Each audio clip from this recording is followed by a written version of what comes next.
All right, Chris, you get to start us off. I don't want to start us off. Craig is supposed to start us off and bring in the guest. Oh, okay. Well, he doesn't do his job ever. Like, look at he's sitting in the chair staring at the wall. You do treat him meanly. I was going to say something about his voice not sounding exactly like I would expect an orc to talk like. Yeah, he sounds like a robot, oddly enough. Yeah, it's just burned out. Maybe he was at a concert and he burned out his voice and now he sounds like that. He's saying too much. I don't know. But yeah, we're actually joined today by Sly Flourish. Mike Shea, right? Yep. Okay, great. I said the last name right. We had James Hake on. I messed up his last name, and I still regret that to this day. At least you got Luke Gygax right. Yeah. But yeah, thank you very much for joining us. Sure. Yeah, happy to be here. I've wanted you to have on the podcast for a long time, and I think all the stuff you put out is great. The Lazy DM's Guide to Dungeon Mastering. I don't have the book, but I've used your. It's on sale. It's on sale right now. You know. Oh, it is. He's ordering it right now. 50% off. 50% off. It's like $4. How much to get a signed copy? Sorry, $3. Oh, that's too expensive. Nobody can afford that. That's out of. I use your Creative Commons that you put out about a year ago quite a lot. And I have a friend who actually got me into doing dungeon mastering for 5th edition. He swears by your book. He currently lives over in Germany, is doing tabletop over there, which is a whole different beast.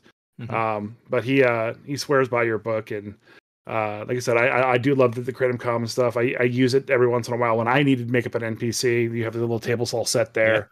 Yeah. I like it. It just makes it easy. So I have to ask the question.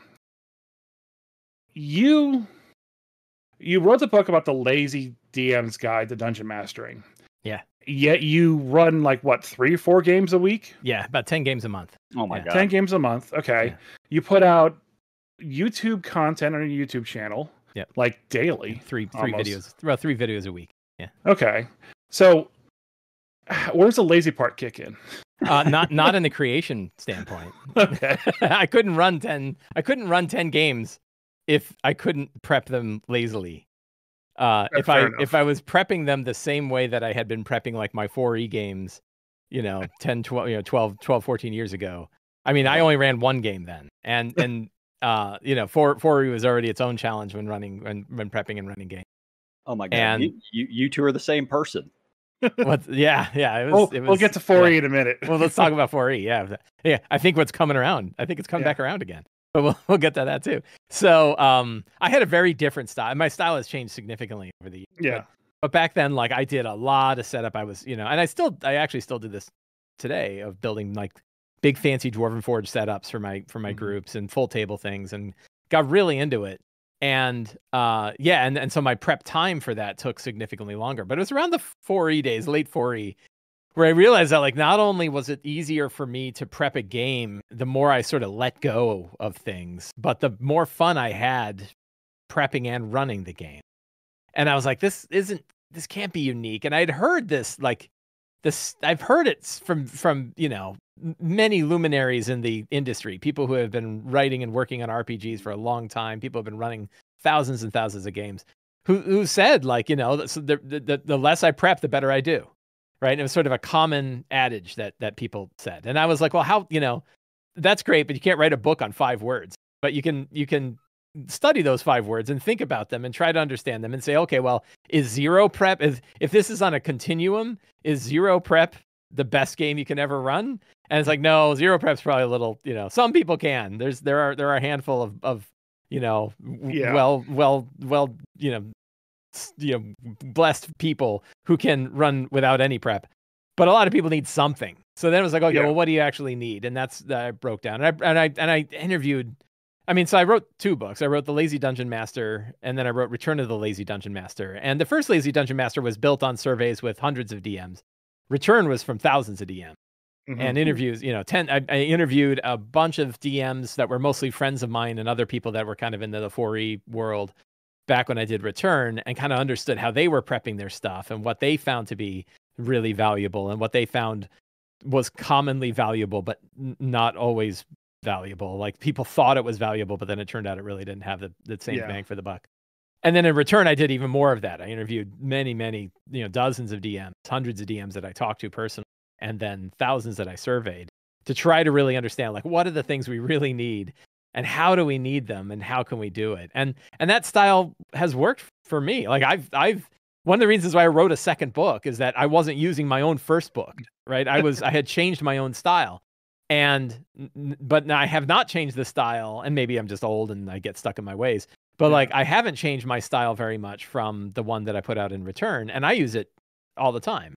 And it's for me, it's like a really handy model. I know it works. Like my friends are having fun. I'm having fun. I can prep a game in an hour, you know, like it's a half an hour to an hour for me to kind of have what I need to run about a 3-hour game. And yeah, I still need like a whole Saturday. yeah, I mean, well, there are times where I want to. Like, I'm kind of excited because I'm taking this week off and I have a game on Wednesday. And I'm like, I can spend all day Wednesday. I actually did this as an experiment on another game where I had like all day to prep. And so there was one day where I said, like, I'm going to actually do this. Like, I actually heard Matt Colville talking about it. He was sort of between Kickstarters at the time. He'd made, you know, boatloads of money. And now his full-time job was like doing D&D stuff, right? And he talked about how he had like a whole day where the only thing he had to do was prep a game. And I think for him, it was like one of the streaming games that he was doing. So it's like, you want to do a little bit more prep on that than you almost have to. Like, I ran 4E. I think Matt Mercer said he spends twice as long as the show to do his prep. And I bet and that was years ago. It might be even. When I was running 4E back in the day, when we were young, I had all the D&D tile sets. Yeah, sure, right. I hate you kids. Yeah, I love those things a lot. I would basically spend hours, like every single day, building those things out. And like I didn't have the really cool miniature sets, like the Dwarven Forge stuff. Yeah, I had access to some 3D terrain and whatnot, but I would spend so much time building that map out and then kind of like attaching everything to it because I had to like find the right tile sets that I wanted. But with the VTT era, you know, it's so easy to find someone's map and throw it in there. Yeah, absolutely. Yeah. But I find my time is swapped. And we found all new ways to spend our time, like dynamic lighting. Right? Like, yeah, absolutely. Yeah.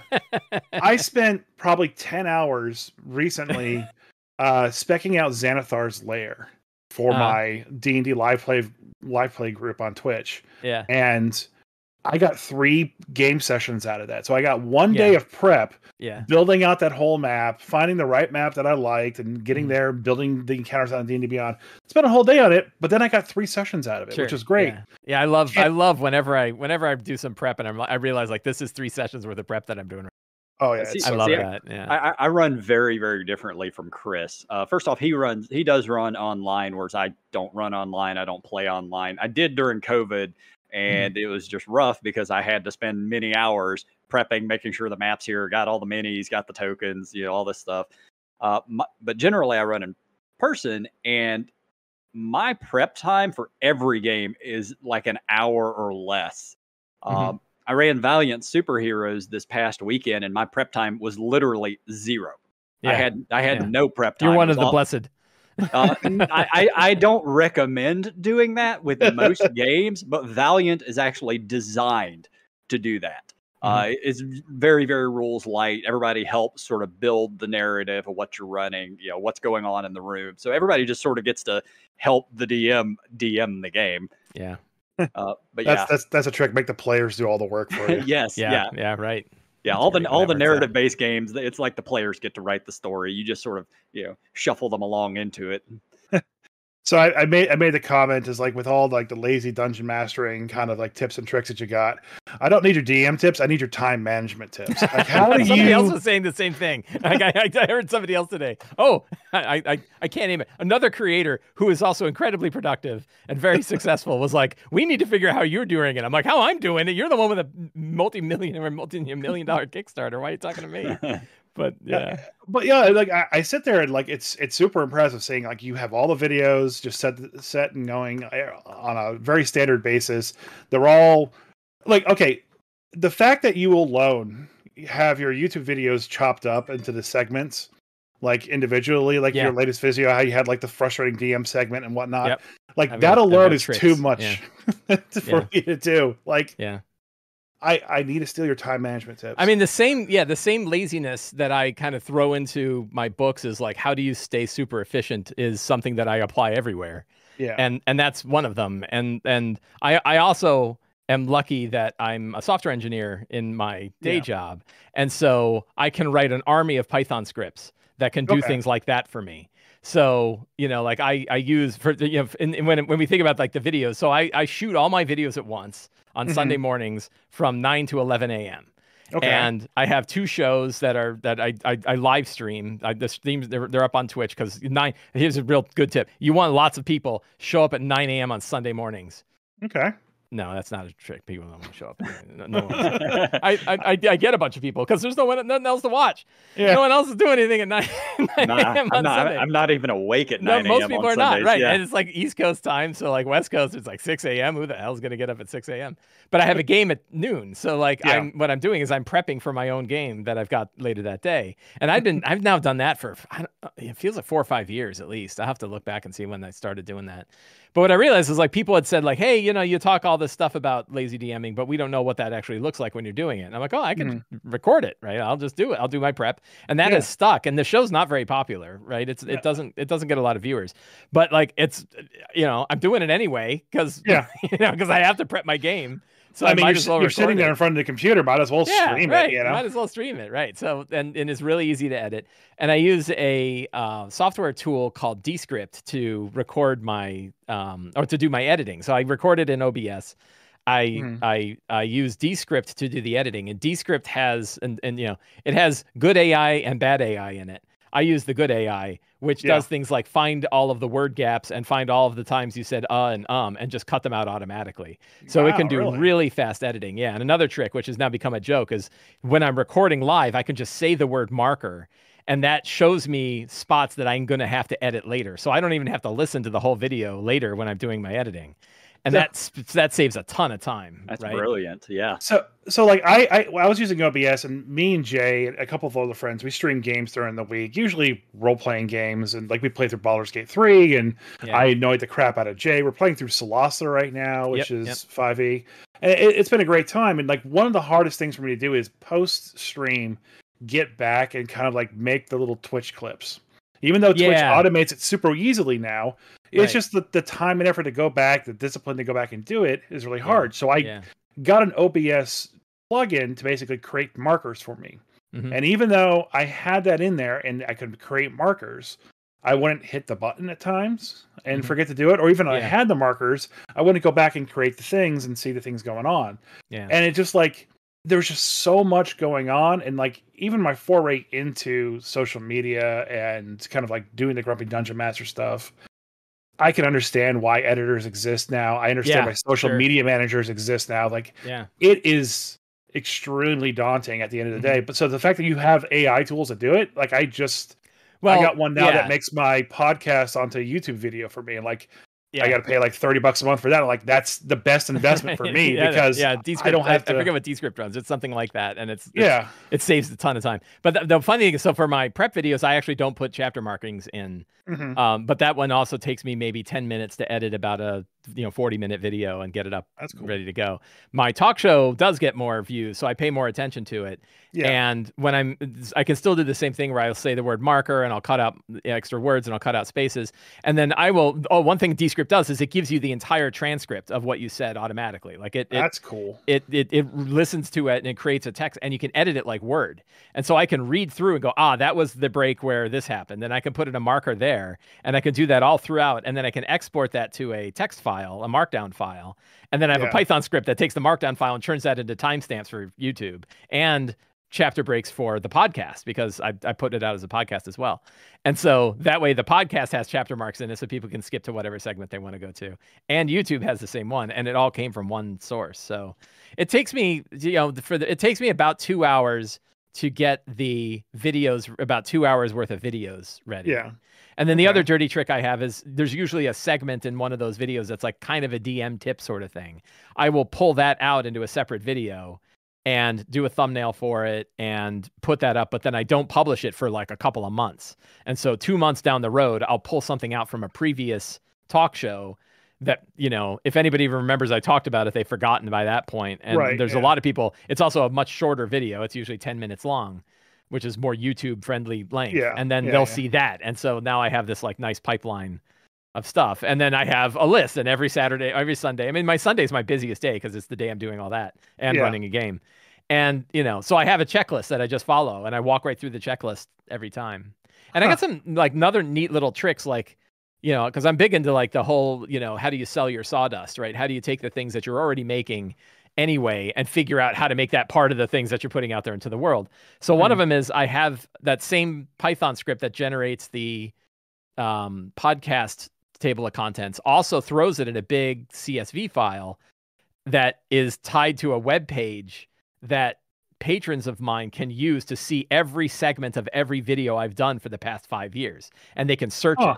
So they can type in individual segments or specific Patreon questions that I answered or games that I've done a spotlight on. So beyond just finding a video, they find the exact segment in a video where I've done that. And then that becomes a feature I can then market as a Patreon feature and say, hey, if you join my Patreon, you'll get access to this thing. It's got like, I don't know, 1,300 clips in it. And, anybody can search them by topic. And that really worked well. So then, it's all like this great big spiral of stuff with, 30% of it is technology on, helping me out. And then 70% is a checklist that I follow, and then as little as possible is actual grit, like I want to actual work. I want to do the least amount of, and the editing is not super clean, right? When you're automating your editing, it's not super clean. And like, I'll listen to it and go, oh, like that was a terrible cut. Like it'll clip off parts of words if it didn't think it was a word. It does some dumb stuff, but nobody ever complains. Like everyone's like, they figure it out. Like people are half listening anyway. So the cliff notes of what I just heard was learn Python. Python's really handy. Well, and I don't know how you guys all feel about the LLMs, but the one I'm generally not a fan, except they're really good at small code, right? Yeah. Like I found them to be very, very handy to write small scripts for me. I had a bunch of scripts I wrote myself that I then went back and had it right because they did it better than I did, and which talks about my quality as a coder too, right? Like, if an LLM's beating you, you're not very good. Are you still coding like as a profession, or is that just like a hobby? I have a half-time day job where I do data science and software engineering work too. Yeah. Okay. I can say I didn't know like if the video side of things had just taken over your entire life, or if you still I still need better healthcare, and having a day job gives me better healthcare. So I'm still doing it for that. Yeah. My wife retired from her job, and now we are partners in the Sly Flourish empire. And I've tried that a few times with my wife. Like, hey, you need to come over and have more Gumpy Dungeon Master stuff, and she is not on board. Yeah, right. For us, it was an experiment. We weren't sure if it was going to work out. I wasn't sure if she was going to be able to deal with my nonsense, and we were both worried. But we said, like, look, if this is a problem, you don't have to do it, right? Like, I've been managing it by myself for a long time. I can still figure it out. But if you're involved, and now she's totally involved, and it's fantastic. And every once in a great while, we can get her to sit in on a podcast, but that's about it. Yeah. Yeah, no. She's one of my steady players in my games. That's all I require. Yeah. Mine too. So kind of getting into the new edition and 5e revised. What have you been calling it? Let's do it. What? Sorry. What have you been calling the new edition? Like I call it D&D 2024, and I've been in many heated debates about this. Okay. Like I can't help myself but comment on every EN World post where anybody brings up what should we call it, and I'm like, I have very specific reasons and moral reasons why we should be calling it D&D 2024. It's not just about having a label on it. It's that I feel like, and I've argued with people about this. Like and again, like everyone's got their opinions, and I'm not telling everybody they got to listen to mine. I got to argue. I feel like there's a moral imperative that we call it D&D 2024.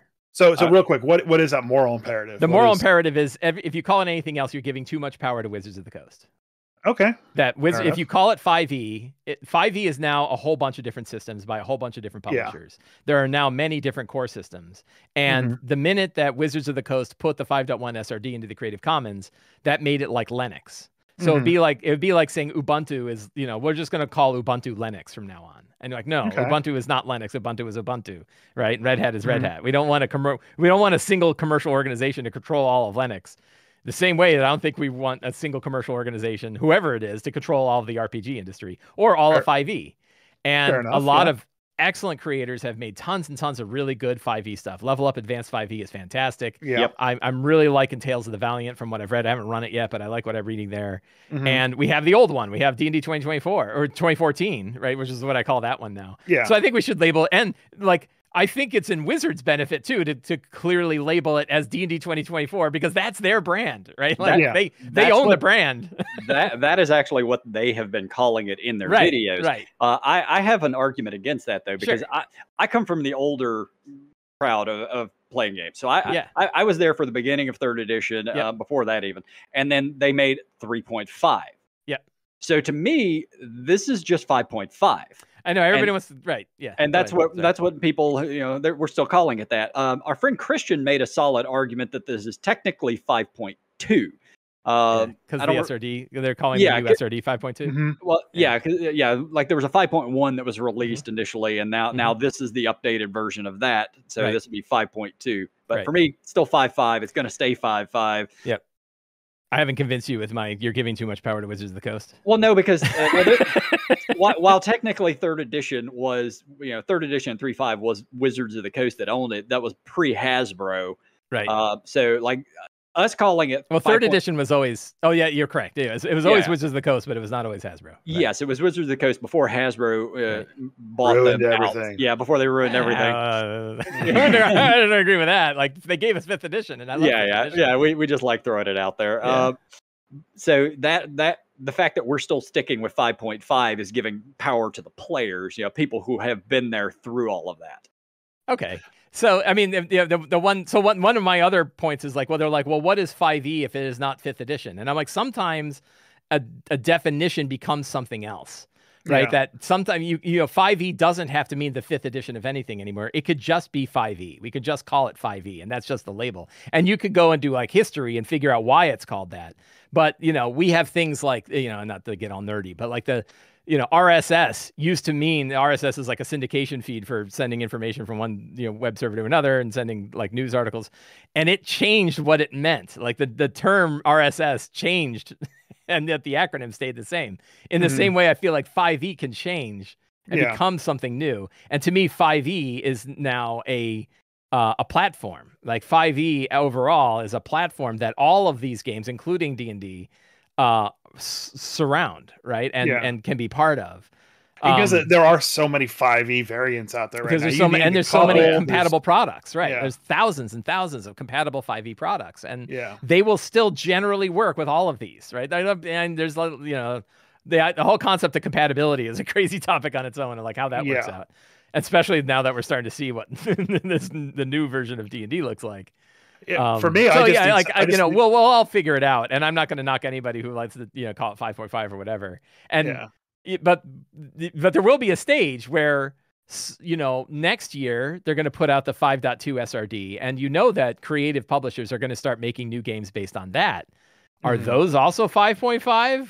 And how do we differentiate those from what Wizards put out? Like the argument is that Wizards is so big, that D&D is such a dominant brand in this, that you might as well just call it 5e, because everything else is a tiny sliver.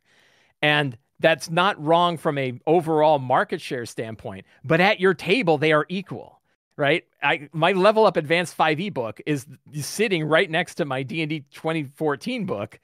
There's still 2 books with lots of words in them. They're both well edited. They're both well designed. And I actually like one of them better than the other. And it's not the one that's the dominant player. It doesn't matter if it's dominant, because each of us decides what we're going to run at our table.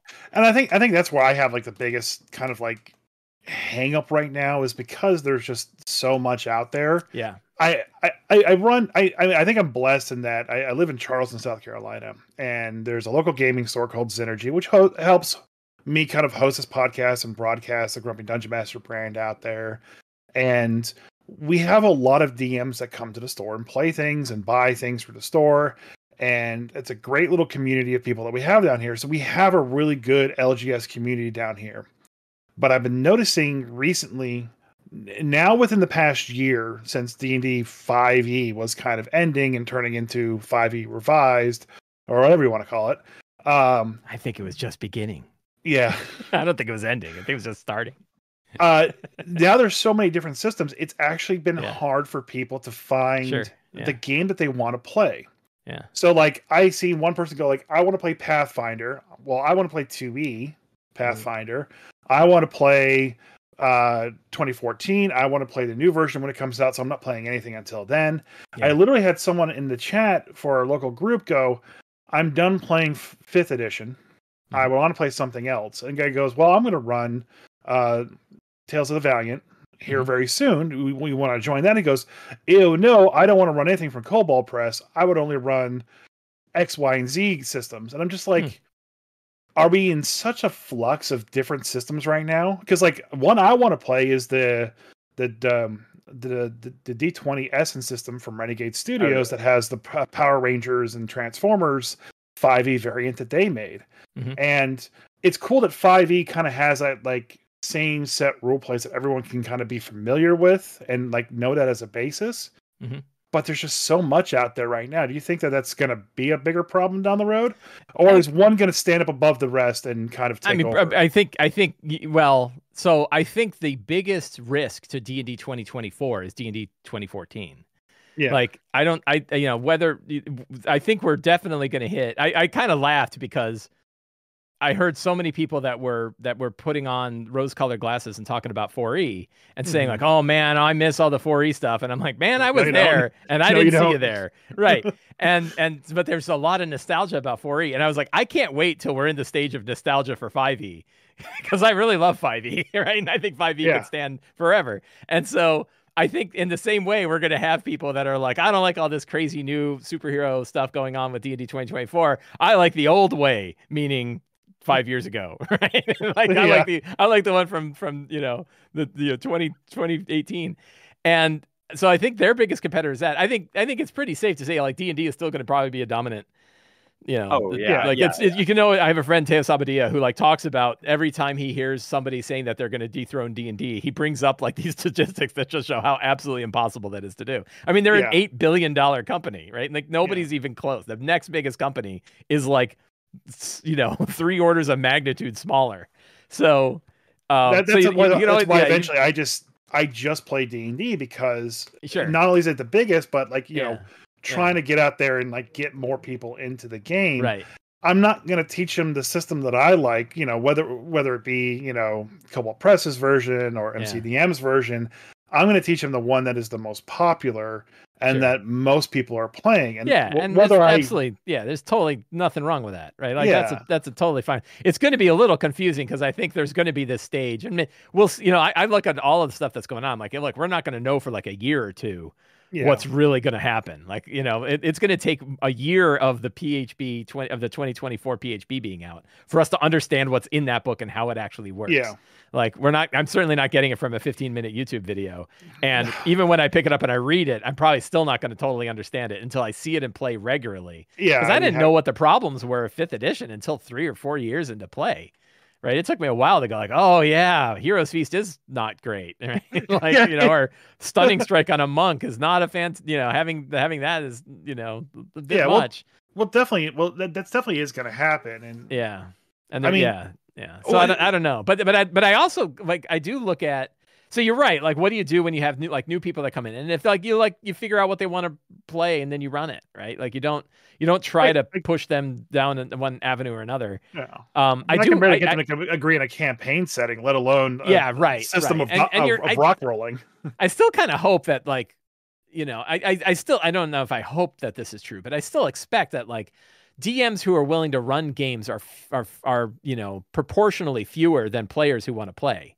Right. And like, if a DM is willing to say like, look, I'm going to be running like a one-shot game, if you say like, I'm going to be running it in Cobalt Press's Midgard, they're not going to be like, we're not playing. I mean, some may, maybe you are seeing that experience, but I not only usually people are like, I don't care where it is. I just want to make a character and, fight an owlbear. And I'm 100% with you. And that's kind of my perspective. If someone asks me, hey, you want to play tabletop with me, I'm like, yeah, sure, whatever. Right, and I'll go there, teach me the system, I'll play it, I'll learn it, I'll play it to my best of ability. But I've sat there and learn to play sessions at my LGS, and like hey, you want to learn how to DM?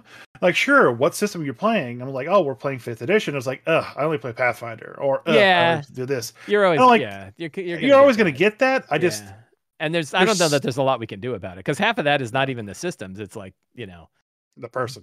D&D politics. Well, like, you know, I hate wizards because of the Pinkertons. So, you know, like there's lots of reasons why people might.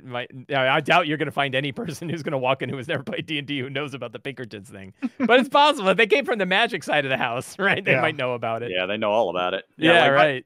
I've had a couple people like, you know, who, you know, like I said, my LGS is very big on magic. So they've like, hey, I would love to play D&D if they had a magic system. I was like, they do. Well, here's the Ravnica book. Yeah, right. Ravnica, you know, like, Theros, it's right there. I'll run it for you. Yeah, and more, right? They have the PDF versions of like 3 other game worlds too. They have tons and Theros is an official book, which is a magic setting, and Strixhaven. You know, like I forgot about Ravnica's fantastic. Yeah. All the spells that I hate. Can't be Strixhaven. God. Oh, don't get me started. Why isn't Silvery Barbs in the Magic the Gathering set? Like, I never understood that. Like, the Magic the Gathering set came out. They go, oh, cool. Here's Strixhaven of it. Where did they come from, Silvery Barbs? Because that wasn't in the. They just made it up. Oh my god! Just annoying me. Yeah. In your latest video, the frustrating for dungeon masters, you were complaining about you know, the dungeon masters always having disadvantage, never being able to hit anything. Oh yeah. Now you stack Silvery Barbs on. Yeah, I saw. I think I forget what his name. Like there's a YouTube guy like DM lawyer GM or something like that. I haven't really watched him much, and he did a video specifically. I started watching it, I haven't finished it yet, where he specifically was talking about like if you're saying you're backward compatible, not only is all of this new stuff we're seeing kind of broken on its own, it's really going to be broken when you start bringing in aspects from previous systems like Silvery Barbs, right? Like if you have a fighter who's able to knock somebody prone 4 to 6 times a turn and you want to make sure they're prone, and now you're stacking Silvery Barbs on top of that, it's really going to be bananas. So yeah, we were discussing a lot of the weapon classes yesterday. We discussed the weapon masteries, and specifically that with the topple from the main. It seems like that's the bad one. I went and read all the others. I'm like, I don't think any of these other ones really bother me that much, but the topple was really. And you know, and it's another one like it takes like a 3-second house rule to be like, yeah, you get one of those a turn, right? And and then it's fixed. But then why do I have to fix a book that they spent 10 years working on and God knows how much money and thousands of play tests, and you know, they're printing, I don't know how many, at least 1 million copies of it going to get printed, and I have to house rule it the day it comes out. But every DM house rule stuff. I mean, I don't know a DM other than Chris who hasn't been like potions or a bonus action. Yeah, that's a very. I actually did surveys on that. That was a common house rule. So I'm glad. I hate it so much. I don't think it matters. So like my theory is that I was PO'd about it too, until my friend Chris ran a campaign for me where we had that. And that was what taught me what a bonus action actually is, which is it's just another type of action. It's not smaller or larger than another action. Well, it's just a different slot of an action. And I was just as held back by having potions be bonus actions as I was by them being actions, because I had 50 other bonus actions I wanted to take that I couldn't, right? Like there's... I was playing a fighter, and like I was a Rune Knight fighter, and I had like 15 bonus action things that I couldn't do, and I was a polearm master, which meant I couldn't rack him in the nuts with the bottom of the polearm as a bonus action if I had to drink a potion. Yeah. So coming from 4th edition, where you had your action, your move, and your minor action. I remember them very specifically. Them being Jeremy Crawford and Chris Perkins, and you could downgrade them. Yeah. And I remember them very specifically stating that they are remixing minor actions into bonus actions because they got the perspective that players were getting caught up with not having something to do with their minor action and then feeling bad that they didn't do it. So that's why they made it a bonus totally action. Happens now. Yeah. And now it's like everyone is doing it. And I'm seeing a lot of people get hung up on their bonus action not triggering. That did not work. Yeah, that did not work. So like, I don't know. They are now, and to me, they are just as big an action as the action is. Yeah, it's just they doubled down on it. Yeah, they've just, and now it's even worse. Now they're like, well, now we have these other class features that we want you to be able to do, but we already know you're saturated on bonus actions, so we're gonna like tie them to another action. This is like the rogues, the rogues' ability to use sneak attack dice to add extra features onto their stab. Yeah, and you're like, that doesn't take a bonus action? Like, no, you still get to do your cunning action, but you also now have cunning strike or whatever the hell they call it. Which yeah, is I really do fear that. I'm like, oh my god! And that's on top of weapon mastery. So that's like 4 choices you're making. Yeah, it's like they forgot all that action being a thing, and it's the same. Yeah, it's the same people. So, I mean, Crawford and Perkins have been there forever. For me, I am always of two minds of this. And nowadays I don't run 5e because I just sort of got bored running it, but I play 5e and I love playing it. As a player, what I've seen coming out from the new edition, I absolutely love it. I want all this crunchy stuff. I want the ability to make 16 choices in a turn of what I'm doing. But I'm also a long-time dungeon master who's like, oh my god, this is going to slow down combat like you would not believe. It's going to be it's going to be like a level 20 3rd edition game all over again, where every combat is like an hour and a half. Yeah. I mean, it's very, and 4th edition, they were all like that. Like, you know, that, you know, not quite at first level, but pretty close. And it was part of it was due to like minor action issues and a lot of, you know, stacking of different things and a lot of triggering of other actions when you do a thing and a ton of choices. Like everybody had piles of choices. And it slowed the game way down. And there was no, you know, this is the thing I'm worried about. I don't know if this, I try to caveat all of this. It's just like, I haven't even seen the book yet. Yeah, right. I haven't seen it, much less run it. Like I did run some of the playtest and then we stopped because they kept changing things. And we're like, I don't want it. Yeah. So, and I'm like, why am I subjecting my players to this shifting sand? You know, I have players who love the Ardling. They're like, I played an Ardling and I loved it. And I'm like, yeah, they got rid of it. She's like, oh, I hated them right out of the gate. I bitched about that one so hard. I was, you know, I don't know. I thought it was a good idea of like, how do you have an animal class that can be any animal? Like that's fine. Just not the player's handbook. That was my thing about right. Yeah. So so I didn't really see. I haven't seen what it's going to be like, but I'll tell you, looking at it and having played 3rd and 4th and 5th, and a lot of those, that you know, it looks like we're going to be back to the decision paralysis that 4E had. When I read, and the Rogue was the one where I was like, oh my god, like when you have 4 different choices that you have 5 if you include your move, 5 different choices of things you're going to do. And, you know, there's no way that's going to be fast. Like, you know, there's no way that didn't slow it down. Like, you can't tell me that these things that they've added made it faster, right? Like, I'm pretty sure that argument's not there. I think a lot of the issue is that when they were internally playtesting it, they knew and they had good people playing it. Like, I play Adventure League at my store, and I host it and I run it. So I have a lot of new players come in who don't know everything. It will get hung up on their move action. Yeah, right. Like, well, we think the simplest thing is like, you know, the move action, like, oh, I don't know where to move, how to move, what to move. Like, they can spend a minute on that and not even deciding like their action and their bonus action, whether or not they have spells. So it seemed like they knew the system in their head and it worked for them. It clicked, you know, already because they designed it. Right. And it wasn't slow for them. Like when I got really good with 4th edition, it wasn't that slow until you reached higher levels. Then it really was slow. That's my problem. As I got better, everyone raised in levels. Yeah. And so you could 4E games could be pretty fast. Like, you know, they kind of made that the board game variants, and those games run relatively fast, but the scope is smaller. So it's like I think it works once it clicks in there. But like until you get to that point where everything falls into place and like you understand how pointers work, you know, you're not going to know until you know. Yeah. So I'm worried. I'm optimistic that everything is really cool, but I'm very afraid from the DM side because they keep stating that they want everything to be new players, bring in more DMs, bring in newer DMs, right? And then they add this just level of complexity behind it, right? That I just don't know. I think it's going to turn away. Everybody's got it, right? They have that whole and it's not a leak because I just looked and it was on Amazon, but they showed like one of the front pages of character creation, and it has a list of all of the classes and like how easy or hard are they to play. And, you know, on my Discord server, we were looking at that list and then everyone's like, that sure doesn't look like it's true, right? Like, you know, none of them look easy to play because all of them have, you know, all these choices. The fighters have tons of stuff that they're doing. Barbarians have tons of stuff that they're doing. Tons of choices. Yeah. Tons of options. Tons of selection on every round of attacks. Yeah, barbarians, you know, barbarians are not the easiest class by any means. No. Yeah, well, they're not going to be better. Yeah, a lot of the stuff that they added to the classes, especially the weapon mastery stuff, was already in the current DMG for the 2014 DMG, like grazing hits and whatnot and cleaving hits. They've changed it a little bit to become weapon masteries, right? And like that stuff is already there as variant rules. I could already say yes, you can do that, but I don't remember half the time to remind the players don't remember.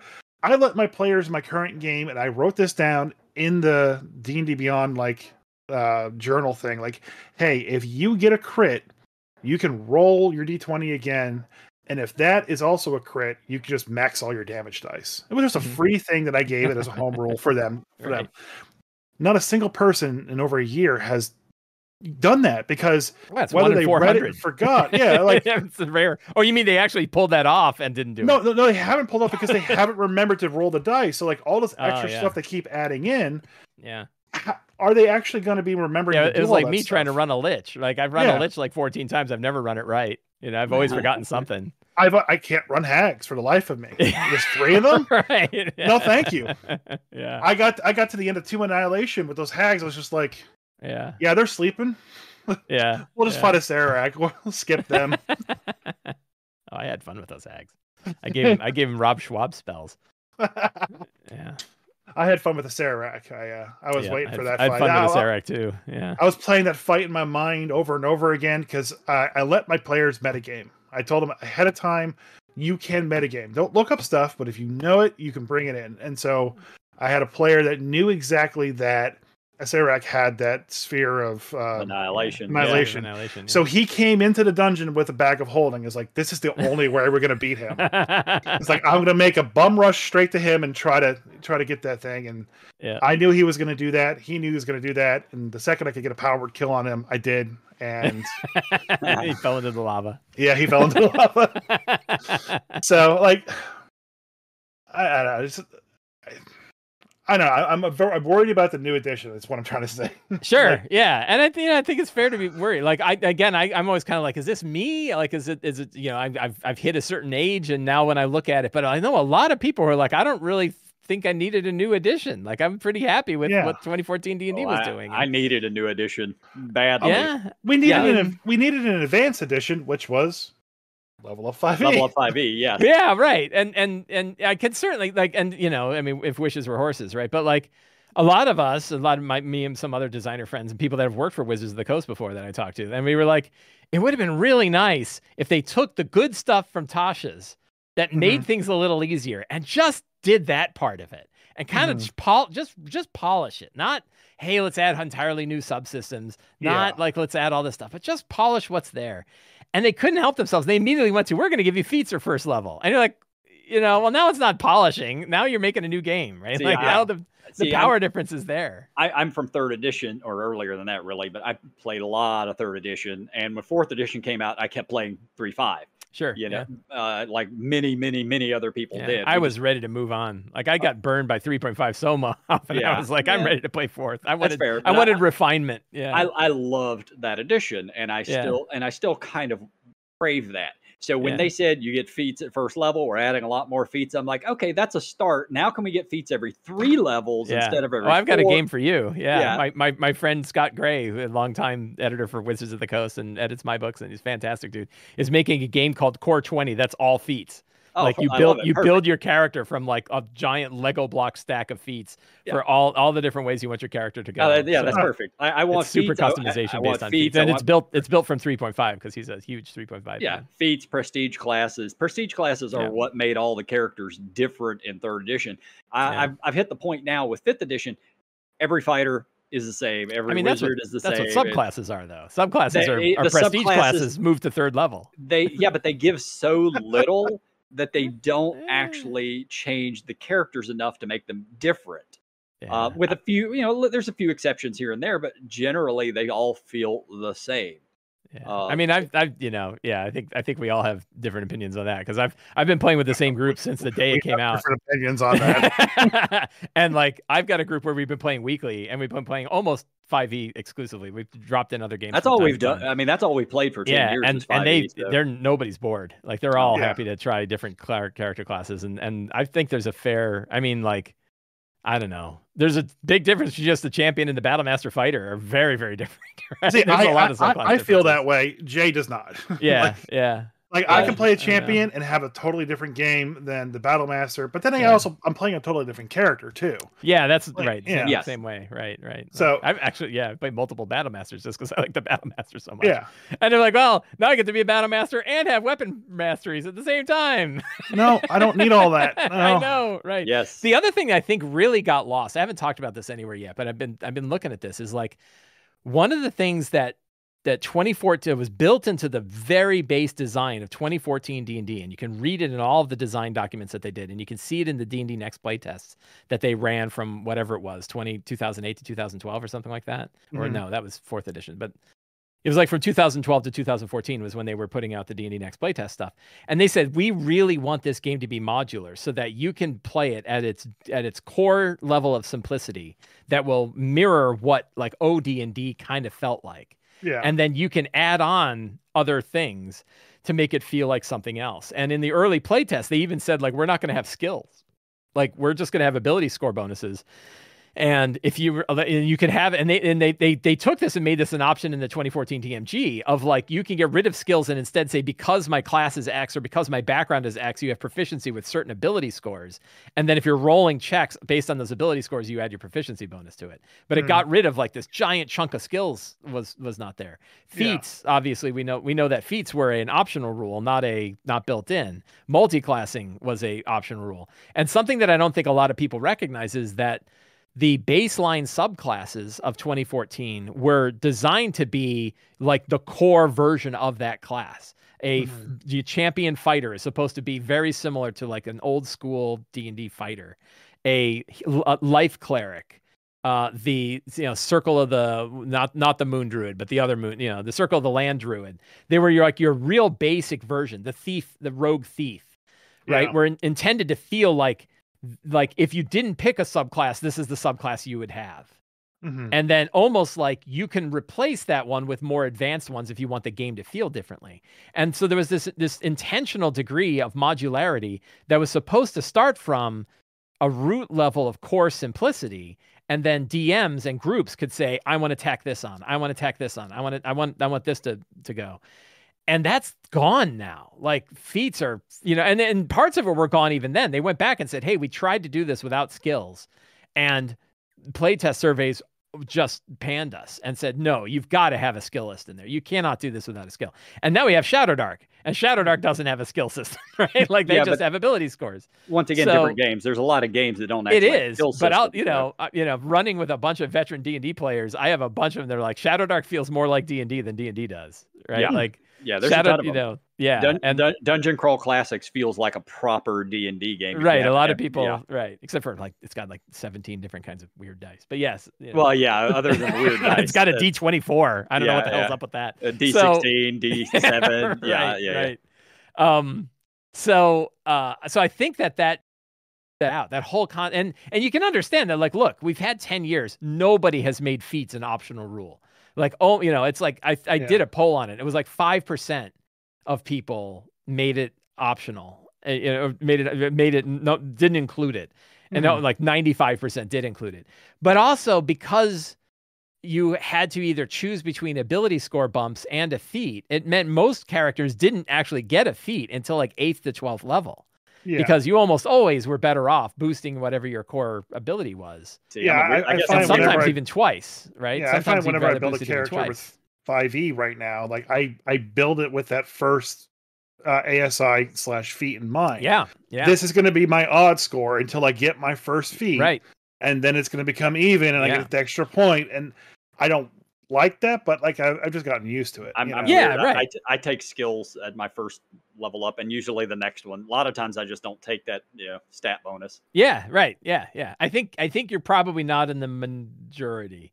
I haven't done a poll on that, so I don't know for sure, but I'm pretty sure. My guess it's probably 50-50 or somewhere. It's probably. I don't know. Even. I mean, because like most of the time, typically what I see are people that are aiming for combat advantages with their feats. Yeah. And usually the best combat advantage you're going to get is a bump in your ASI, like because you're going to use it all the time. You're going to use it for, anytime you're doing whatever you're doing with your primary stat. I do a search for 5% bump. Yeah, I do a search for whatever skill I have that's going to be that +1, and then match it up. Well, that's with the other thing. one. Yeah, right. And now that's all of them, right? Now all of them except the first level ones. Yeah, all have an ASI bump, which means the feats are now 150% more efficient than they were before. Like feats are. Now just the way to go. Yeah. And now 2 of the 4, I have kind of 4 5e variants that I'm keeping my eyes on, right? Like 2014 D&D, 2024 D&D, Tales of the Valiant, and Level Up Advanced 5e. And 2 of the 4 of those now have these feat and a halves. Yeah. Where, like Tales of Valiant's doing the same thing, right? Tales of the Valiant has a feat and a half where you, when you pick it, they call them talents.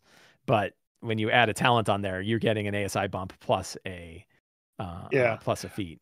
Which is why I asked that question before. Like with all these 5e variants out there, is there going to be? Do you think there is going to be one that's going to rise above the and become the cream of the crop and like not overthrow D&D, but be the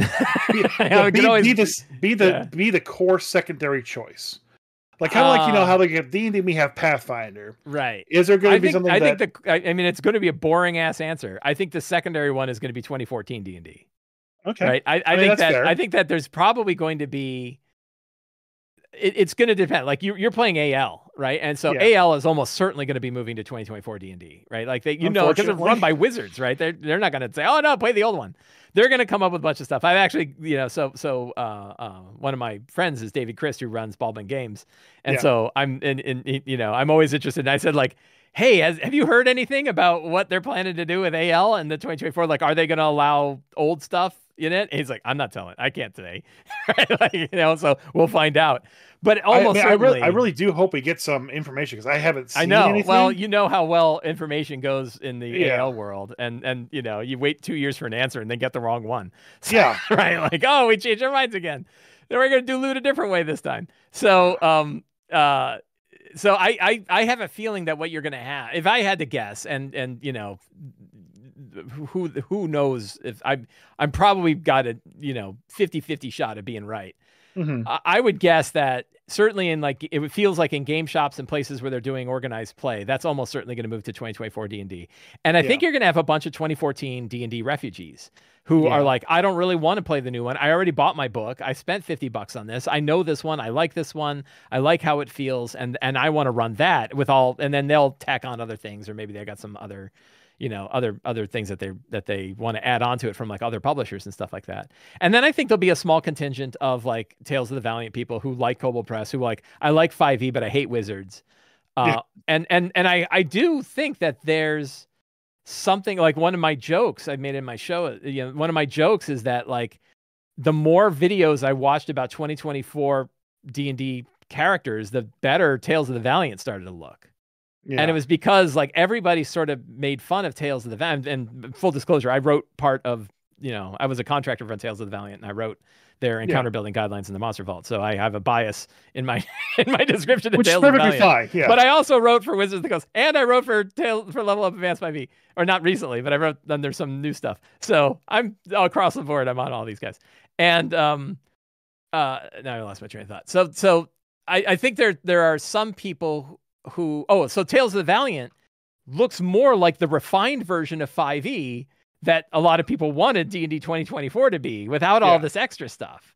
And so it's possible that what we're going to have is these 4 variants are going to have really clear lanes about why you would pick one over the other. If you just want to play 5e and you were happy with the way it used to be and you really don't care and you don't want to have to deal with all this other new stuff, you don't want to have to buy new books, then 2014 D&D is pretty solid. If you're looking for a refinement of it that does things like splitting race up into ancestries and culture, that has like feats that, stronger feats and has kind of feats more integrated into it, that has a little bit of refinement to martial power compared to caster power, and adds some cool things like the luck system and doom points. And really, I'm very impressed with the monster. Again, biased because I wrote the encounter building guidelines for it, but I didn't write the monsters for it. And I really like the monsters for Level Up Advanced 5 or for Tales of the Valiant. Mm-hmm. I also like them for Level Up Advanced 5e, but for different reasons. Yeah, they were much better in that than the basic 5e stuff. Yeah, right. But I think that even TOV at least took that next step that Level Up Advanced 5e didn't take because they didn't even know it was a step. They were like, and it's all about spellcasting monsters, right? Spellcasting monsters are handled We've talked a lot about that. Yeah, they're handled differently in A5e than they're handled in Tales of the Valiant.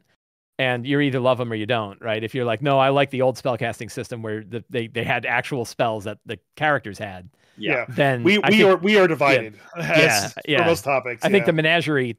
Well, the nice thing is you can choose. And here's the even better part. This is what makes me super excited. Not only can you choose, as a DM, you can choose on your own and run whichever one you want. Yeah. At whatever game you're running, unless you're an organized play. And you're like, but I bet you even there, you could run whatever the hell you wanted. And as long as the treasure is not getting out of hand, nobody's going to call you out. So this is my perspective, and I won't let Jay talk, but this is my perspective. So when it comes to sitting at the table, having just a book in front of me, I don't know all the spells. So having spell-like abilities works really great for me. I don't have to stop the game, pull up my phone, look it up, and figure out how many dice, as you did on your video, how many dice does Cone of Cold actually roll? Like, I don't have to look it up. Do it, right? 88. I remember now it's 88, right? But you know what the average is, right? Like, I don't know if you're like me, but I'm not rolling the dice for that. I'm busy. Like, what's the average of 88? Yeah. I have to do the quick math. Let's see. I roll dice. I always roll the dice. So, I got things to do.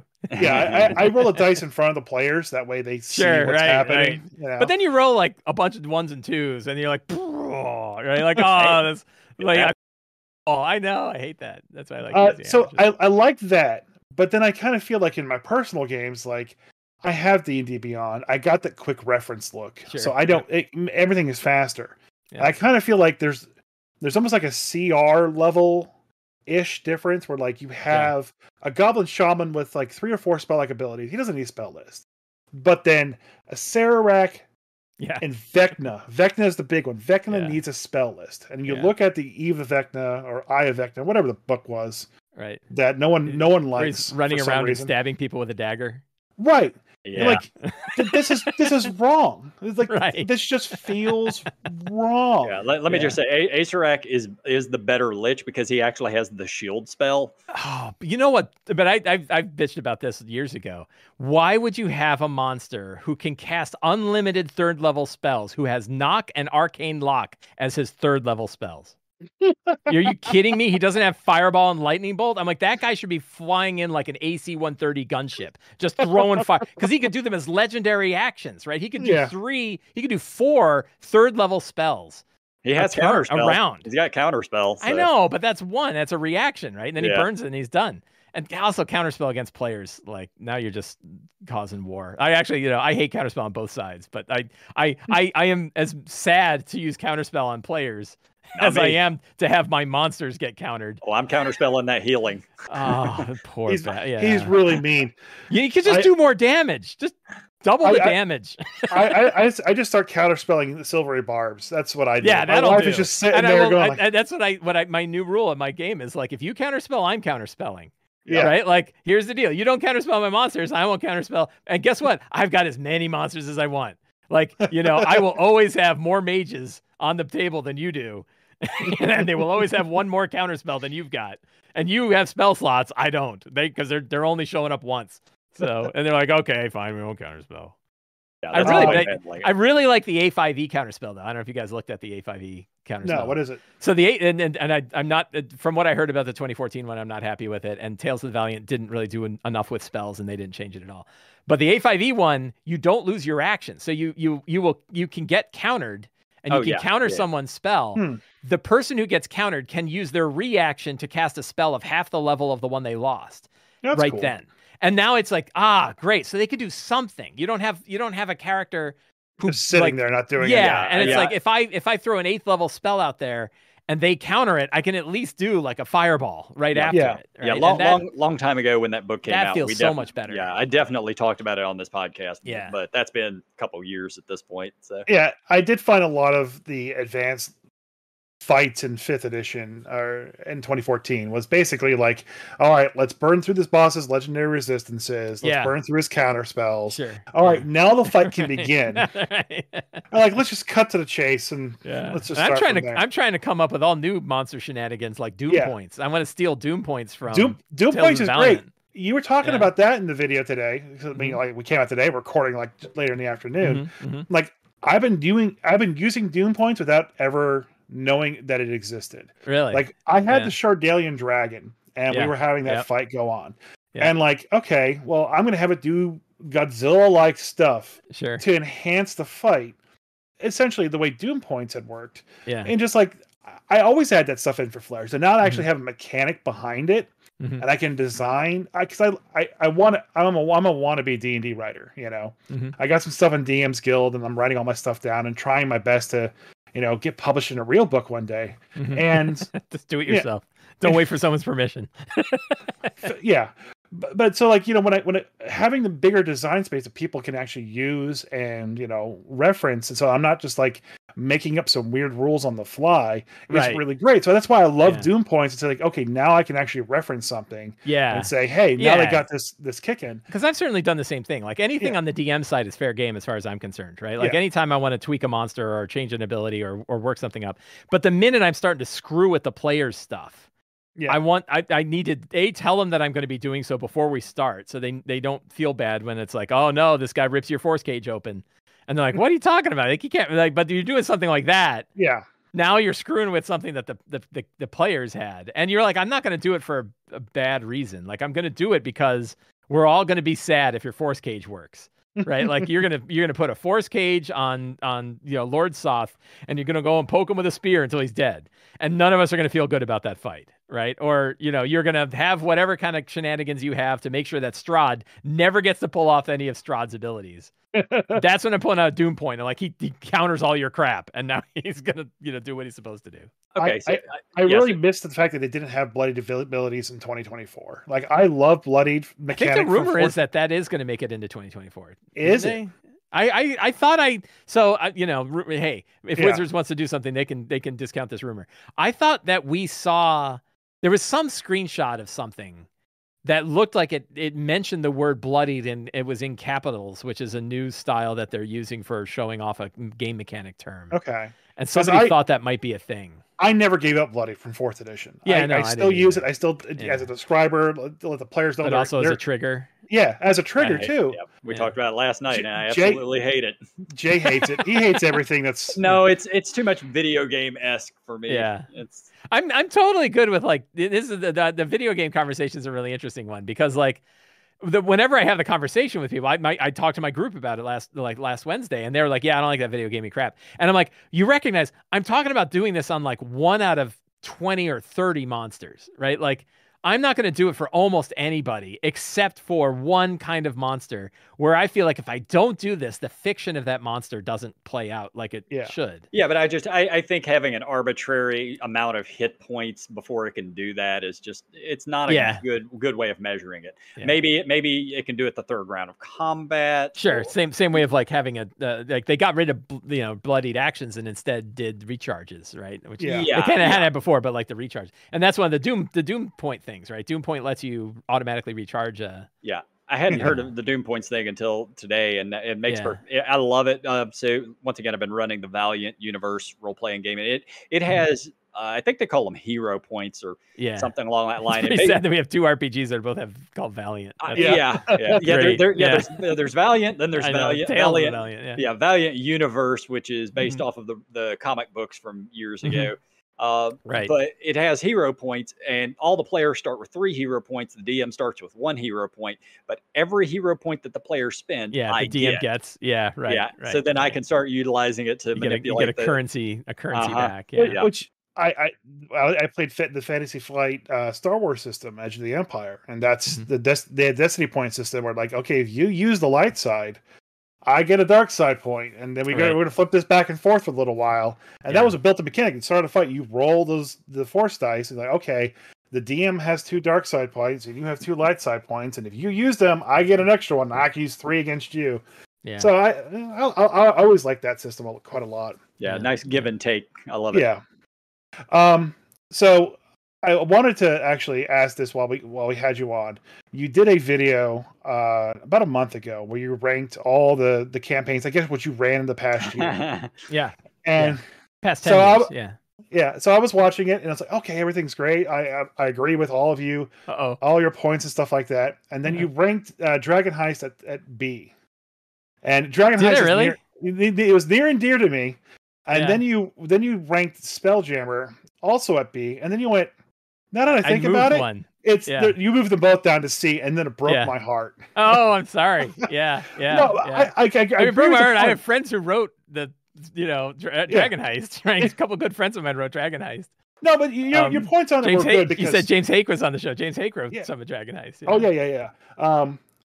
I love Dragon Heist. I like the reason why I like that book more than others is that the campaign is short and sweet, but it had that extra bit of Waterdeep lore in it and all the holidays and stuff. Yeah. And that let me kind of like explode out my story after this. Yeah. Like it had an introduction adventure, which was railroady, not going to deny that. There's nothing wrong with it. Yeah. That certainly wasn't my criticism of it. Yeah. But I kind of wanted to ask and you're right. Like I ran it twice, right? So I ran it for 2 groups and both groups, we all had a great time.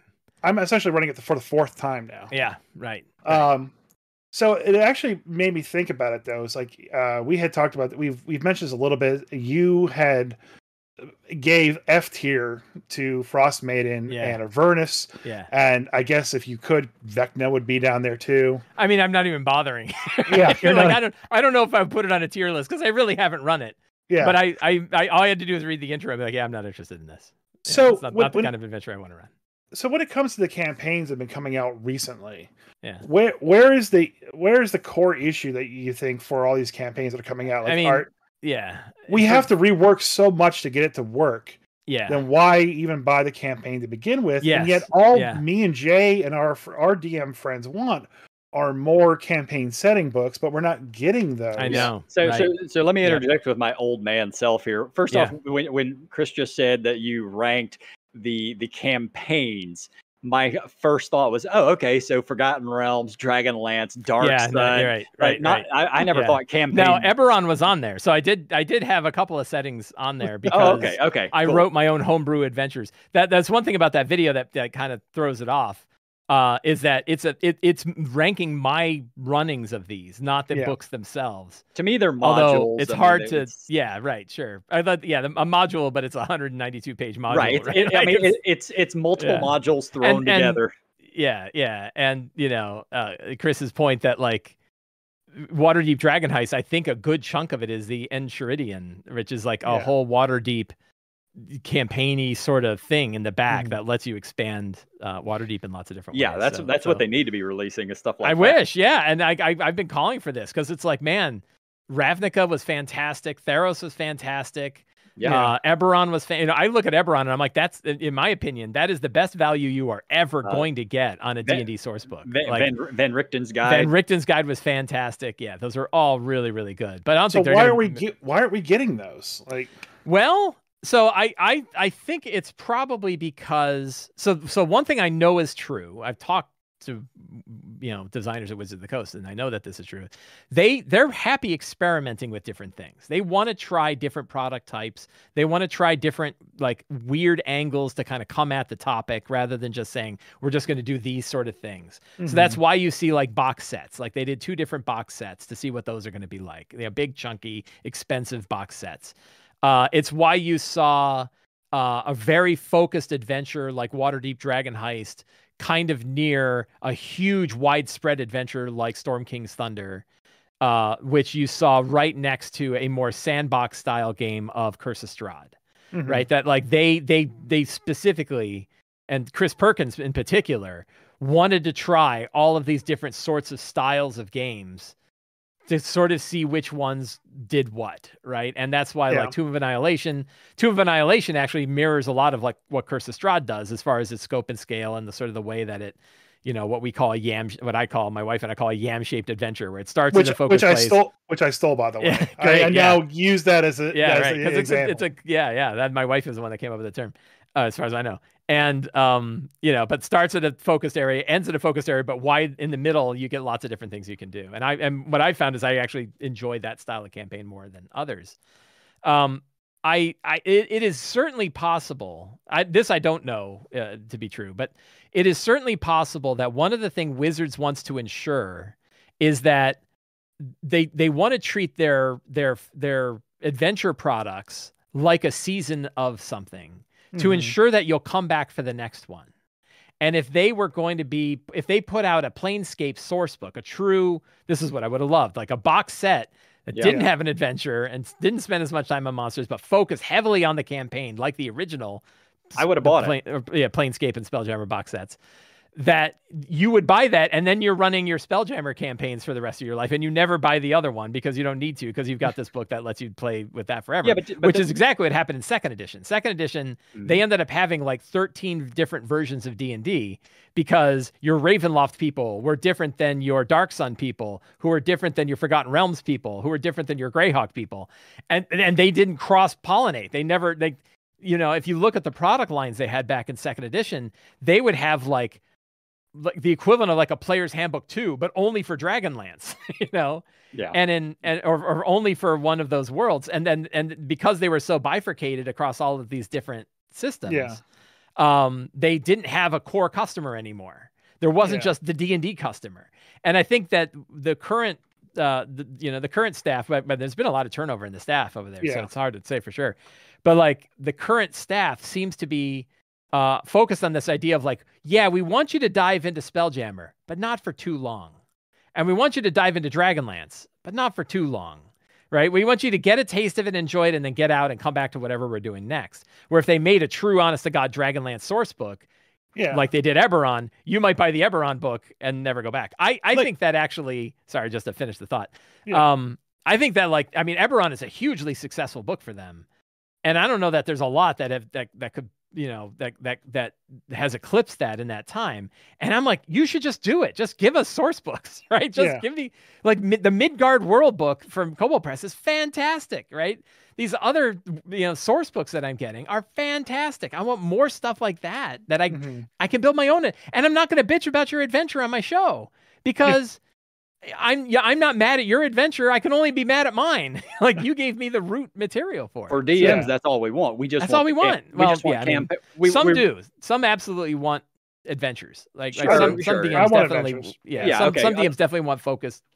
For me, I just want campaign books. I know other DMs personally who just want campaign books. We never run the adventures. We don't have any use for them. Yep. And there's more DMs that run their own campaign world than there are that run a published campaign world. So that's another factor in there. Yeah. The thing with AL is like when it first started with 5e, I remember being a part. I took a break at the end of 4th edition. I did the D&D Next stuff, and I started playing Adventures League when it started rolling out. And they had the Kobold Press book that was the Tiamat Adventure. Yeah. They had their own kind of like Adventure League variant of that. That came out the same season, and like it was like, okay, this is going to be the season of Tiamat, and then we're going to move on to the season of Storm King's Thunder. And I thought that worked really well, just from an outside perspective. Like, okay, they're making their way through like the different story arcs, but then by the time I came back into 5th edition, they kind of like just forgot. It felt like. And like Frost Maiden, I played through Frost Maiden, Jay played through Frost Maiden to his chagrin. And we both had it. Even our other DM friend had to play through it too. And we've had to change so much to get it to work. I didn't know if that was more of an issue with like how they assembled the book, or if they were trying to like put too much in there. Because like the Adventure League module has nothing to do with the actual book itself. The book itself seems to be all over the place. Like there's a bunch of cut content and stuff. Like if you remember, Chris, I ran the book as it was. I didn't change hardly anything. And initially, like the first 3 levels or so, it runs great. You got all the little side quests that you can run around and do. This is Frost Maiden you're talking about? Yeah, Frost Maiden. And by the time you hit like 5th or 6th level, you start steamrolling everything if you don't actually alter stuff. And wandering in the ice, wondering what to do. Yeah. And I look back at 4th edition with rose-colored glasses and seeing that they had the player handbook for, like, say, the Feywild, and then they had the campaign book for the Feywild, and then they had the module things that came with maps for the Feywild, and like you could buy all of those or some of those, and like it just seemed to work better then. And like I can't get a handle on what they're trying to do now. Like the Spelljammer box, I liked it. I liked the fact there was an adventure in there, and there was a monster manual in there, and there was the rules. Just needed a source book. Yeah. Yeah, it just would have been something better to build one more system than the one they gave you. And then James Haight comes out with his own version of the Spelljammer, and it works 1,000 times better. yeah. I haven't seen his. I'll have to look at it. But yeah, so I think talking just real quick on that production side, because I definitely look at some of the stuff that's come out. Certainly, I know it's true for Descent into Avernus, and I would highly suspect it's true for Rime of the Frost Maiden, that the process by which those books got created was a mess. And I know it was a mess for Avernus, as an example, because they decided at the last minute that it needed to be tied to Baldur's Gate 3. Yeah. So they literally rewrote 80,000 words worth of that adventure. Right, the game that came out 3 years later. For a game that came out 3 years later, right, because they wanted to try to capitalize on the marketing, and that one ended up being a mess. I would not be surprised. I don't think it was a marketing thing, but I wouldn't be surprised if the process by which Frost Maiden got made was likewise kind of a mess. And I was very critical of it, and I had some angry people that were on, that had worked on it, and I was like, please understand, I am not insulting you. I'm not angry at you. Yeah. I recognize how, what a cluster F it is to work there, and sometimes things. And I wouldn't be surprised if the same thing was true with Vecna. When I read what I read about the Vecna adventure, what I read was somebody else said we have to do this, and then they gave it to me, and now I have to write it and make it true. And here's 30 ways that I have to work around this incredibly stupid plot hole. Yeah, because that's the way we had to do it, because I was told I had to. I really got that feeling from all of the same way with Waterdeep Dragon Heist, right? That the whole concept of the thing that drove me bananas about that was the chase. And we're far enough along that I can spoil it, right? The big chase where you're trying to get the Stone of Galore, and the chase has a little sidebar that says, if the stone gets captured too early, it fights against the person who got it, and it purposefully leaves their hand so that it can go to the next spot, so the next part of the adventure can take place. And you're like, that is the worst, laziest writing, ever. Catch-all, yeah. Right. And it's funny. It's like I talked to the guy who wrote it, and I was like, what happened? And he's like, it wasn't supposed to be a chase. Like, it was supposed to be an investigation. And I was like, oh, it works a lot better that way, right? Like, it works better when the thing is already gone and you're trying to figure out where it went than it does for you to chase it. Yeah. Yeah. They introduced Barnabas like in the second chapter, when the fireball goes off, this really cool NPC that has a retired City Watch person with him. Never touch him again. He's like gone. Like, what happened to this guy? Funny. Yeah. I know they had the same issue with the Spelljammer one too, where I don't know anything about the production of the Spelljammer side, but we've had Jeffrey Ludwig on a few times talking about his contributions to some of the stuff, and he wrote for the Spelljammer thing, and he mentioned that like he had a couple parts, and they were told to kind of write with the perspective of a like Saturday morning Flash Gordon cartoon where like it ends and like, oh, let's see what happens next time, and he said that they were divided the parts up, and they all wrote their individual sections, and then they gave it back to Wizards to kind of like tie it all together. But then when they tied it all together, it was 100% out of order from how they were how they provided it. So like he goes, my section is this, this, and this, and it goes fine if you go in that order. Right. But in the order that it's in, it ends nowhere, and then like the guy is missing. So I just. Yeah. There's so many adventures out there, from so many creative people. It's like, I love adventures. I love running them. I like just picking them up and making them work. Yeah. But then again, at the same time, it's like I can just write my own. Like I love Frost Maiden. Is these days I'm just making my own. I'm picking cool campaign settings and making my own adventures in them. I like Frost Maiden because I picked it up. I saw what I liked. Yeah. And then I was like, okay, I'm going to double down on the Levistus angle. Yeah, I'm going to take out Asmodeus. I'm going to double down on Levistus. I'm going to make this a plan about Levistus trying to basically reverse time, spoilers, and free himself because of that. Right. And he needs to get to that stupid ship at the end where that time stone is. Yeah. And that's the ultimate like big thing in the book. Frost Maiden be damned. Yeah. Like she's just a set piece at this point in time. Yeah. And I felt like it worked, but like you said, I had to spend so much time to get there. I'm just hoping that the 2024 books and the adventures come out different and they're easier to run. And like AL is kind of like on the side where like they're not writing your stuff anymore. They're just telling you to like, here's like how we want you to interpret the other books. Yeah. Well, I don't need that. I'll interpret the books however I want. I'll run them however I want. Right. And I don't want to. I want to run what they want to give me, so we have the same experience, and I can instruct other DMs on having that same shared experience. But we're just not getting it, and I don't know. I kind of see the same problems with the adventures as kind of the same problems they have with the player's handbook, where like they're trying to do all these big fancy things and all these big fancy notes, but they're kind of getting lost in the shuffle for the core idea of what they're trying to portray. And I'm hoping things get better. Yeah. So on that sour note, we're close to an hour. True to the name of the podcast. We've been talking for an hour, and again, thank you so much for coming on. Sure, no, I have to do it. We always ask our guests to give us a grumpy story. Sure. That they have. So what is your grumpy story? I'll go back to the 4E days. This is love it. Back in the olden days. This is when I realized something was wrong. And it was when, and my good friend George, I'm still playing with him, a bunch of people that we play with that have played since the 4E days, and he had played a paladin. He always gets mad because I nerf his character because I nerfed it after this. And he had a new ability called Hospitaler's Blessing. I think it was for a paladin.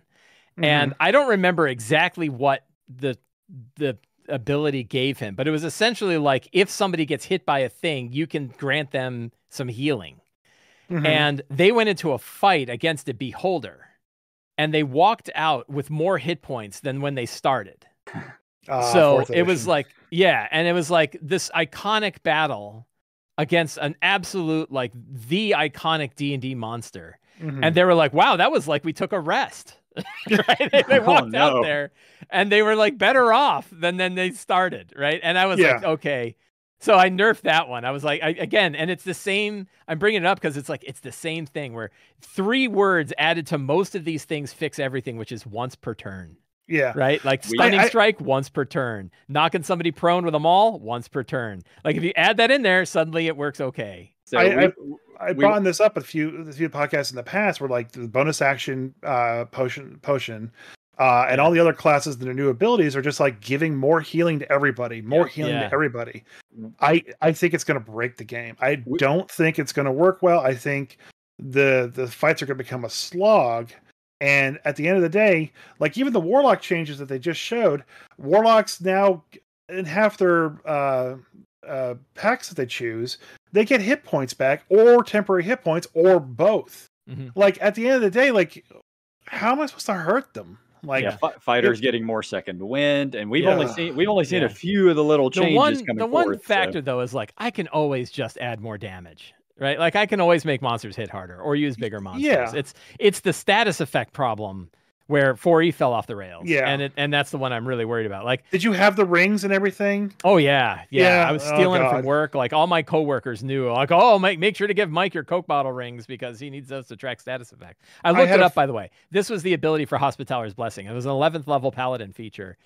When an enemy that you currently challenge attacks one of your allies, whether the attack hits or misses, that ally regains hit points equal to 1/2 of your level plus your wisdom modifier. Whoa. And the beholder would attack everybody all the time with targeted abilities. So there's so many of these. And he was just, the healing was just pouring out of him. You know, and they walked in wounded and walked out maxed out. And it was like, that's, and no action. Right? He didn't have to do anything. I remember that there was a guy that built a Battle Rager and could solo Orcus in 4th edition. Yeah. And like I'm like, okay, well now that basically I think it was the Barbarian gets temporary hit points, like every time he hits something, it's like, where's that line? Are they gonna keep going too far and get so many temporary hit points? Or are they gonna stay are they doing the math? Because they didn't change the math in 2024. That's why it's not a new edition technically. So I have one humble brag. I'm not even humble brag. I'm pure bragging. 100%. I made the most powerful 4th edition monster for Wizards of the Coast, which was Cryonax, He was built specifically to just screw with all this stuff. level 34 solo, and I invented a thing called the donut aura. And the donut aura was an aura that affected people outside of a certain range of his abilities, but inside the area of the donut aura. So if you were right next to him, you were okay. If you were outside of it, you were going to get shredded to dust. And it was specifically to keep people from running away from him. You had to run towards him, or else you get effect. Yeah, and so it's in Dragon Magazine. Let's see, I have the issue here. I love Dragon Magazine. 2013, March 2013, Dragon Magazine. And that's the one that got into the Heroes Elemental Chaos. I don't think it never made it into one of the books. It was only ever published in Dragon, but it was in their builder and everything like that. Awesome. So it still counts as an official monster because it was for Wizards of the Coast. Because you couldn't publish them any other way. You had to work for them. Awesome. Yeah. That's cool. So yeah, I guess the last thing we'd like to cover with all our guests is a new stat for Craig, our little recording orc intern. Right. And you kind of mentioned something at the very start, so about his voice, but you may choose something else. Yeah, I got something else. I think he has an ability called drum solo. Oh, okay. And with drum solo, he can just go nuts on his drums, and it's so loud that everybody within like 30 feet of him has to make a DC, probably either wisdom or con save, or they're knocked prone. I love it. That way we just add another ability for knocking people prone in case you're not knocking them prone with your maul. Yes, more prone. More prone. We need more prone actions. I think you are the first person to actually give him an ability that he could use. Yep. Everybody else is just giving him backstory or I'm giving him, that's a thing he can do. He can do the drum solo. Fantastic. That's awesome. That's so cool. Yeah, well, since players can't actually do that one, now we know for sure he is an NPC. Yeah. Mike, again, thank you so very much for joining us, and it's been great. Again, your book is currently on sale. This will come out tomorrow. If it comes out tomorrow, you're still on sale right now. We're shutting it off on Wednesday. So Return to the Lazy Dungeon Master, my most popular book, is available for 50% off. It's $3.49 for the PDF. There's no reason not to spend $3.49 on this book. It comes in EPUB and PDF as well, so you can read it on your phone. And the hardcover version is 30% off. So I think it's like 24 something like that. 30% off the hardcover price on the Sly Flourish bookstore. Yeah. Awesome. Thank you again. Keep an eye out. Just one more plug. Keep an eye out for a Kickstarter that I'm running in a month. Okay. Like a new Kickstarter for a project called the City we'll reach Marches. out. Yeah, we'll reach out to you. Make sure we plug it and everything when it comes out. Awesome. Thank you. I appreciate it. I appreciate your time, and thank you so much for joining us, Craig. Yeah. Thank you. Yep. Bye, guys. Bye, Craig. Escort the guest out quietly. Don't knock him prone. I gave you a cool ability so you knock everybody prone.